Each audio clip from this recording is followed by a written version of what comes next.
Hi friends, फिर से स्वागत है आपकी ही अपनी यूट्यूब चैनल ट्यूटोरिंग क्लासेस में। आज की इस वीडियो में हम लोग 10th कक्षा के हिंदी गोधुली भाग 2 के काव्य खंड शुरू करने वाले हैं। उस काव्य खंड का प्रथम काव्य गुरु नानक जी द्वारा रचित है। जो 2 काव्य इनके द्वारा हमको पढ़ना है। पहला राम नाम बिनु बिरथे जग जन्मा और दूसरा काव्य है जो नर दुख में दुख नहीं माने।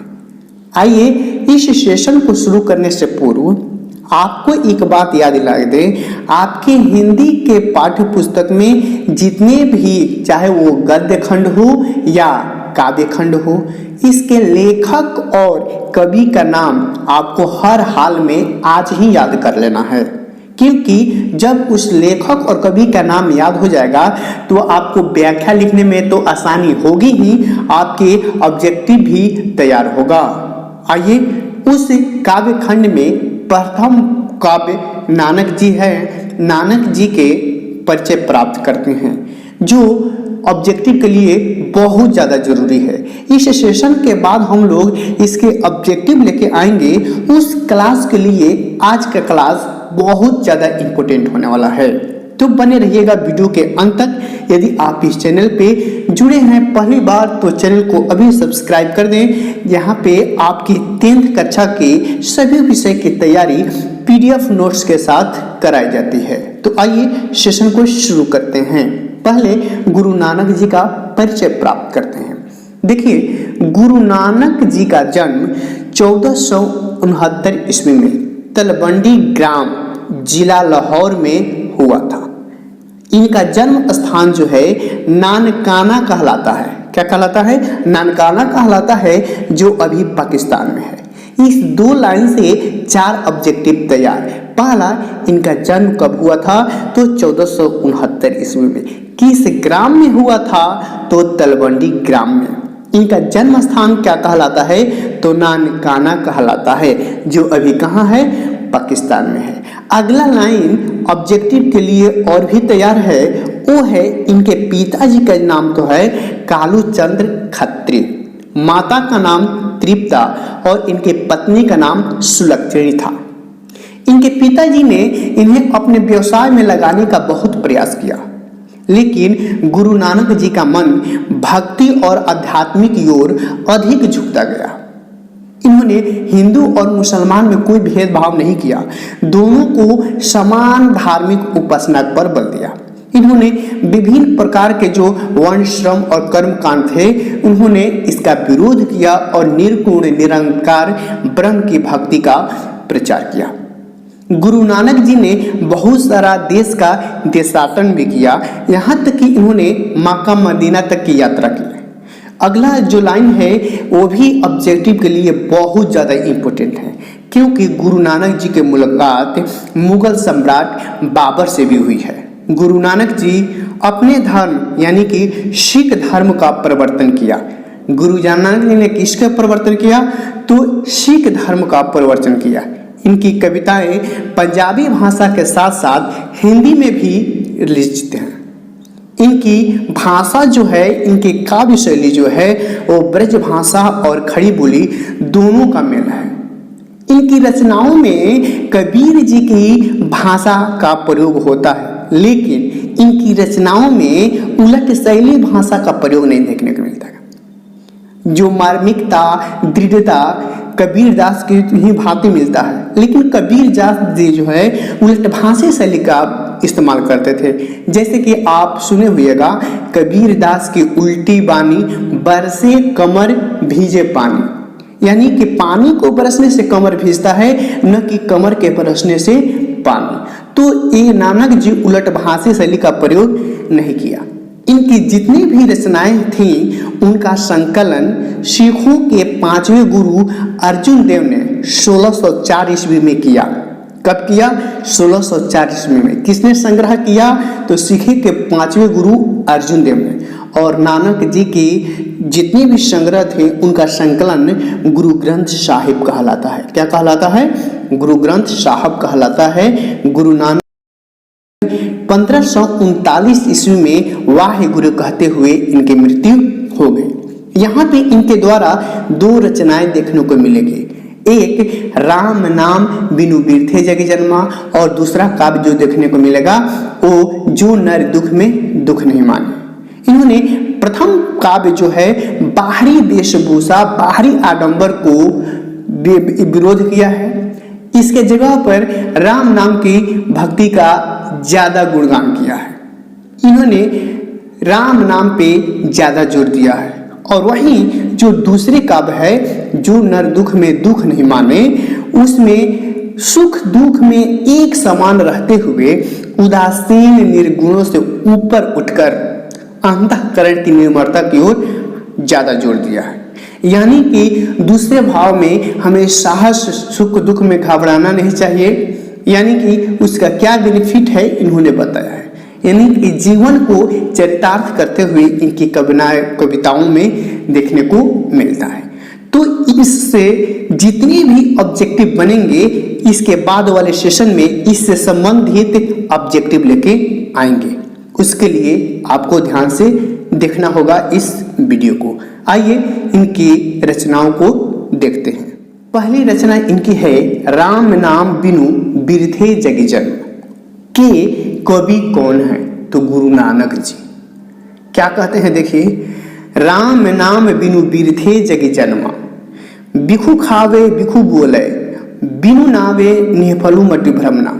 यानी नानक जी कहते हैं राम नाम के बिना जो है इस जीवन में आना व्यर्थ है। यानी कि राम नाम के बिना इस जन्म में जन्म लेना व्यर्थ है। राम नाम के बिना व्यक्ति की वाणी में कटुता होती है। वो राम नाम के बिना इस माया मुह में पड़कर इधर उधर भटकते रहता है। राम नाम के बिना विष का पान करता है, माया रूपी तृष्णा में पड़कर इधर उधर भटकते रहता है। अगला है पुस्तक पाठ व्याकरण बखाने, संध्या कर्म निकाल करे, बिनु गुरु शब्द मुक्त कहा प्राणी, राम नाम बिनु अरुझि मरे। चाहे कितना हूं आप व्याकरण शास्त्र में गुरु यानी कि ईश्वर का बखान कर लें, संध्या यानी सुबह शाम दोपहर उनकी वंदना करें, लेकिन बिना गुरु शब्द यानी कि बिना गुरु की मुक्ति नहीं मिलेगी। राम नाम के बिना व्यक्ति इस संसार में उलझकर मर जाता है। दंड कमंडल शिखा सुत धोती, तीर्थ गवनु अतु भ्रमण करे, राम नाम बिनु शांति न आवई, जपि हरि हरि नाम सुपारी परे। यानी कि दंड कमंडल, दंड समझते हैं ना, साधु लोग का जो छोटा सा डंडा होता है वो कमंडल, शिखा और धोती पहनकर इधर उधर भ्रमण करता है, लेकिन राम नाम के बिना उसे शांति नहीं मिलती है। राम नाम ही उसे पार कर सकता है। जटा मुकुट तन भस्म लगाई, वसन छोड़ी तन नग्न भया। जैसा कि अभी हमने कहा कि प्रथम पद में इन्होंने बाहरी आडंबर पे ज्यादा फोकस किया है, यानी कि उसके बदले सच्चे हृदय से ईश्वर की स्तुति पर इन्होंने बल दिया है। यानी कि कह रहे हैं जटा मुकुट तन भस्म, यानी जटा बढ़ा के मुकुट लगाकर यानी अपने शरीर पे भस्म लगा करके, वसन में होता है कपड़ा, कपड़ा को छोड़कर नग्न हो जाता है। जीते जिए जंत जल थल महियल, जत्र तत्र सुसरब जिया। यानी कि इस संसार में जितने भी जीव हैं, जलचर थलचर नभचर, उस सभी जीवों में ईश्वर जन्म लेते रहते हैं। गुरु प्रसादी राख ले जन को, हरि रस नानक झोली पिया। यानी कि नानक जी कहते हैं भगवान की कृपा को ध्यान में रखकर नानक जो है राम नाम रूपी रस को घोल करके पी लिया है। क्यों? क्योंकि इस संसार से शायद उन्हें मुक्ति मिल जाए। यहाँ पे प्रश्न आपके पाठ्य पुस्तक में पूछा गया है कि किसके बिना कवि जीवन को व्यर्थ बनाता है मानता है, तो राम नाम के बिना कवि जीवन को व्यर्थ बताता है। कभी कभी का आपको व्याख्या में आ ही जाता है कि राम नाम बिनु बिरथे जग जन्मा के लेखक कौन है, तो नानक जी हैं। इसकी व्याख्या तो प्रस्तुत पंक्तियां या उपरोक्त पंक्तियां हमारे पाठ्य पुस्तक गोधली भाग 2 के काव्य खंड से लिया गया है, जिसके लेखक नानक जी हैं। इतना तो हर हाल में, बट अब इसके बाद उसके भावार्थ को आपको लिख देना है।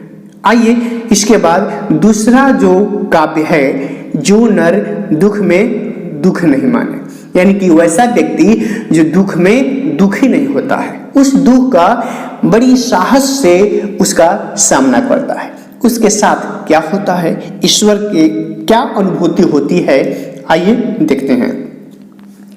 जो नर दुख में दुख नहीं माने, सुख स्नेह और भय नहीं जाके कंचन माटी जाने, यानी कि वैसा व्यक्ति जो दुख में दुखी नहीं रहता है, जिसको सुख स्नेह और भय नहीं होता है।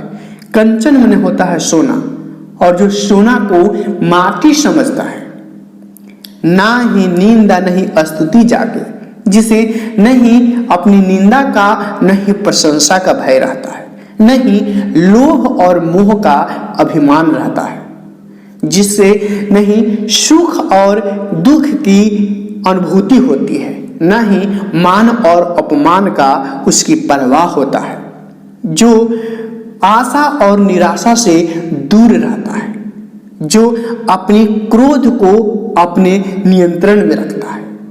ते ही घट ब्रह्म निवासा, उसके साथ क्या होता है, घट मन होता है शरीर, उसी व्यक्ति के शरीर में ब्रह्म यानी ईश्वर का निवास होता है। आपसे प्रश्न पूछा गया है कि कवि के दृष्टि में ब्रह्मा का निवास स्थान कहाँ है, तो जो दुख में दुखी नहीं होते हैं, जिसे भय और निंदा मोह इत्यादि का भय नहीं रहता है, मान अपमान नहीं रहता है, जो दूसरे की संपत्ति को मिट्टी समझता है, उसके शरीर में ब्रह्म का निवास रहता है।